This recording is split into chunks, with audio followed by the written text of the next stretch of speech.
qué votamos hoy los colombianos? Porque se ha hablado mucho de la consulta de la derecha, que si es de la izquierda, que si es la de centro, y el tema se ha concentrado en los candidatos a esta consulta, pero resulta que vamos a elegir a quienes van a hacer las leyes y van a legislar y van a hacer control político además por los próximos 4 años. Sí, Orlando, es una jornada muy importante porque, como usted dice, hoy elegimos a los candidatos presidenciales que van a la primera vuelta presidencial, pero también al nuevo Congreso de la República. Estamos viendo, por ejemplo, atrás una pantalla muy grande con un dato, y es que actualmente tenemos 3.081 Pero Camila, porque candidatos al Congreso. tenemos a quienes nos ven en YouTube y tenemos a nuestros oyentes. Entonces, para los que nos están viendo en YouTube, van a observar ustedes detrás de nosotros, o si usted no está en YouTube, puede entrar ya, entre a caracol.com.co o entre a YouTube, al canal de Caracol Radio, y usted ve al respaldo nuestro unas pantallas. Entonces vamos a pedirle a la producción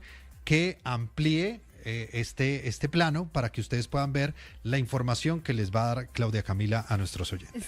Sí, Orlando, estamos hablando de que son 3.081 candidatos al Congreso de la República. De estos son 1.071 candidatos al Senado de la República y también 2.010 candidatos a la Cámara de Representantes. Y Orlando, más adelante vamos a hablar de la importancia del Congreso, porque tanto usted como yo tenemos derecho a elegir a un senador y a un representante a la Cámara, porque tanto los senadores como los representantes son los que tramitan esas leyes, son los que tramitan las reformas a la Constitución y son los que deciden sobre muchos temas que nos impactan a los colombianos, como por ejemplo sobre la reforma pensional, la reforma a la salud, la reforma laboral y muchas otras aristas que nos impactan a nosotros los colombianos. Vamos a ver también en el cuadro que son muchas las mujeres que se están presentando, pero pues como en otras ocasiones son los hombres los que superan este número, y más adelante les contaremos también qué se espera de este nuevo Congreso, de las fuerzas políticas, porque pues, por ejemplo, el presidente Gustavo Petro arrancó su gobierno con muchas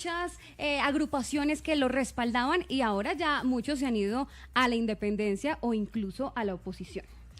Pues Camila, precisamente vamos a observar en otra de nuestras pantallas lo que es no solamente y lo que representa en este punto el Congreso de la República, sino por qué es importante este Congreso y por qué es importante que usted salga a votar, porque después nos quejamos, Camila, de las leyes, nos quejamos de reformas tributarias, nos quejamos de que no hay un control efectivo al gobierno nacional, pero no salimos a votar.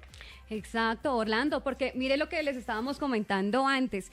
Por ejemplo, los senadores y los representantes a la Cámara son los encargados de formular las leyes. También ejercen un control sobre el gobierno nacional. Hay muchos de estos escenarios en el Congreso para que le hagan control a las iniciativas del gobierno, a las políticas que están implementando. También reforman la Constitución política, juzga a varios funcionarios del Estado, al presidente de la República, y también pues elige al contralor, al procurador, a los magistrados de las altas cortes, como por ejemplo la Corte Constitucional, Orlando. Pues precisamente, Camila, para hablar de este tema nos acompaña hasta ahora Jairo Libreros, es analista político, columnista, panelista de Hora 20 aquí en Caracol Radio y por supuesto quien nos puede dar más luces de por qué las consultas se han robado todo el protagonismo. No terminamos hablando de la importancia de este Congreso y terminamos concentrados en estas consultas que son importantes sin duda, pero que han opacado un poco la elección del Congreso. Profesor Jairo, muy buenas tardes y pues su análisis de este tema. Camila y Orlando, muy buenas tardes. Yo creo que hay muchos elementos a tener en cuenta para analizar esta realidad. De un lado, el constituyente del 91 consideró que fortalecer los partidos políticos iba por definir en una sola fecha las elecciones al Congreso y marcar una diferencia con las elecciones a presidente de la República. Pero precisamente el lío está en el debilitamiento de los partidos políticos, que es la primera arista que nos lleva a entender por qué las consultas tuvieron una importancia mayor. Todo el mundo está concentrado más en definir quién va a tener la capacidad de optar por un tiquete fuerte y llegar a la primera vuelta electoral, y en la discusión mediática y en los análisis y en lo que uno escucha en las calles, estamos hablando más de las consultas y eso obedece a la debilidad de los partidos. Y en segundo lugar, hay que tener en cuenta que estamos en una situación más que de polarización, de radicalización de posturas. Los dos candidatos que han punteado durante los últimos meses representan los extremos del espectro político. Por el lado de la izquierda, el candidato Iván Cepeda, y por el lado de la derecha, el candidato Abelardo de la Espriella. Y en esa medida, creo que los partidos políticos y los ciudadanos que nos ubicamos en el centro del espectro político terminamos siendo unos espectadores, fijándonos más en las consultas que en el proceso legislativo. Sí, profesor Libreros, yo quiero preguntarle qué es lo que está en juego en este nuevo Congreso de la República y por qué es tan importante votar. Por ejemplo, ya queda muy poco tiempo para ejercer ese derecho al voto para quienes no han acudido a las urnas. Camila, hay algo que es muy importante. Estamos definiendo no solamente el perfil de quienes van a ostentar la capacidad de diseñar y aprobar las leyes que necesita el país para solucionar los problemas de política pública. También hablamos de un Congreso que va a tener una función muy importante que está relacionada con el control político. Si se confirma lo que dicen las encuestas y vamos a tener un presidente que represente posturas extremas, autoritarias y populistas, necesitamos que el Congreso de la República se convierta en ese estandarte que le dé equilibrio, balance y control a la gestión del Ejecutivo. Nos estamos jugando en términos muy sencillos la capacidad de encontrar cualquier extravío que el Ejecutivo quiera adelantar para llevarse por encima el Estado de Derecho. Profesor, hay el tema de los tarjetones y el tema de las listas cerradas, las listas abiertas. Eso a veces genera confusión entre los colombianos, pero además el tema de qué tanta representatividad tienen en este momento los partidos políticos y sus logos versus algunos candidatos que su solo nombre representa ya y llama la atención de una ciudadanía que prefiere votar por unos candidatos específicos y no respaldar las colectividades. Así es, fíjate que irónicamente cuando uno mira los tarjetones al Senado, las dos listas más fuertes que según las encuestas van a obtener unas cifras entre 18 y 22 curules, son listas cerradas que representan dos partidos políticos, uno relativamente joven, que es el Pacto Histórico. Hasta la semana pasada obtuvo la confirmación por parte del Consejo Nacional Electoral para que la Colombia Humana, el partido que hacía falta de la fusión, tuviera la oportunidad de integrar ese pacto histórico. Y de otro lado, el Centro Democrático, un partido de derecha que con una lista cerrada, igual que la del Pacto Histórico, muy seguramente también va a sacar entre 18 y 22 senadores. Se llevan toda la atención. Sin embargo, Orlando y Camila, hay que tener en cuenta algo.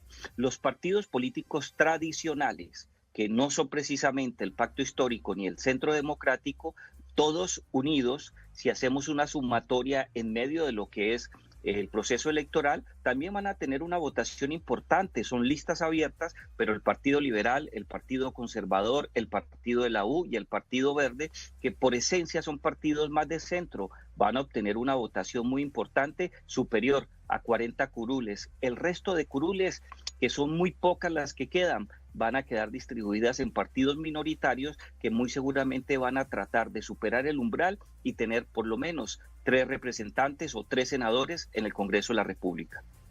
Quería preguntarle sobre eso, sobre cómo cree que van a quedar distribuidas esas cargas políticas en el Congreso. Vemos que en esta oportunidad hay muchos grupos significativos de ciudadanos que han puesto sus listas. Vemos también otras colectividades que ya no van a estar, como por ejemplo el Partido Comunes, que tenía 5 curules, ya van a tener que disputarse estas curules desde otros partidos.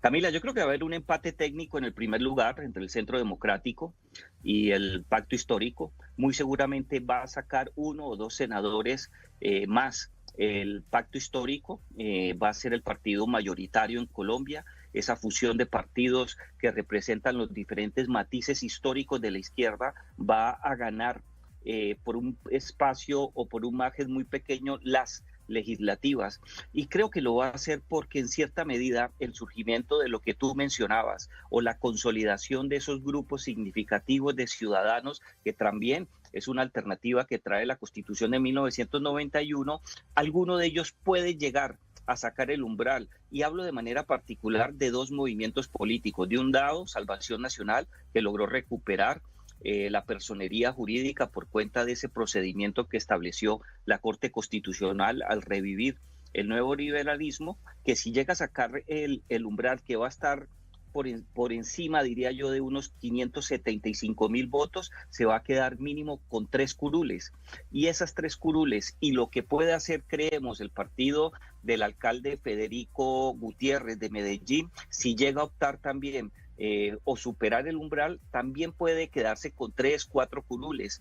Esas 8 curules representan el mismo electorado que históricamente ha votado por el Centro Democrático, y ahí ya empezamos a ver una distorsión, porque el pacto histórico va a sacar mayor número de senadores, pero en cifras claras, precisas y concretas desde el punto de vista ideológico, la votación de centro derecha y derecha va a ser superior a la votación del pacto histórico.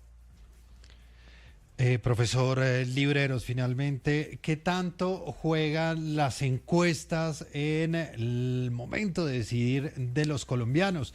Hemos tenido años anteriores donde algunas de las encuestas han cometido o no han salido tan exactas como se esperaba al final, cuando ya se hace el panorama y el escrutinio.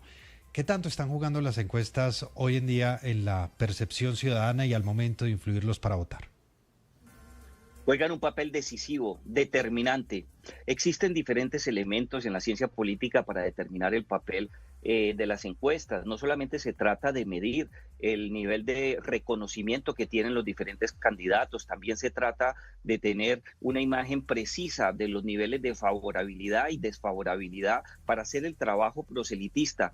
Pero hay un elemento que es determinante en las encuestas. Las encuestas definen la viabilidad de los candidatos a la presidencia, al Senado, a la Cámara de Representantes o ya bien sea en las consultas. La viabilidad es esa cifra mágica que lleva a los ciudadanos a darle la capacidad y la probabilidad de éxito a cualquier candidatura, sea de un grupo significativo de ciudadanos, sea de una coalición o de un partido político. Las encuestas son vitales para darle viabilidad a cualquier candidatura. Por eso fácilmente, aún cuando llega a haber un nivel importante de equivocación en los resultados finales, son determinantes, decisivas. Los ciudadanos, lo ha demostrado el caso colombiano en 5 o 6 estudios que me llegan a la mente, está demostrado que los ciudadanos en una proporción superior al 65% toman la decisión de por quién votar, faltando escasamente 2 o 3 días. Y una porción muy importante de ese 65% mayoritaria toma la decisión en las últimas 2 horas previas al momento de sufragar. Y ese tipo de decisión se toma es con base en las encuestas. Por ello, esas encuestas son determinantes en materia de darle viabilidad a las candidaturas.